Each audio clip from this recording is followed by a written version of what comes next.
How can you get through the dark night in a sane way?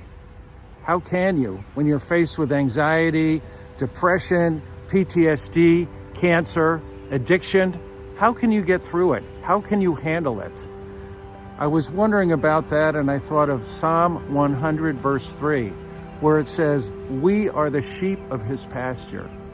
Why would it say that? Why would it say that we are sheep? We are the sheep of God's pasture. They are created to be led. And so we are created to be led. And what's the advantage of really being in the dark night? What's the advantage of it? The advantage is that all of our answers are moot. All of our answers haven't worked. And so there we are, alone, defenseless, in blackness. And what do? And we are the sheep of his pasture. So we are created to depend on God. Only then can we truly depend on God or truly come to God. So I want to counsel anybody who's here, who's listening, that in the dark night experience, to really come to God, we can be like sheep. Sheep are dependent on a shepherd.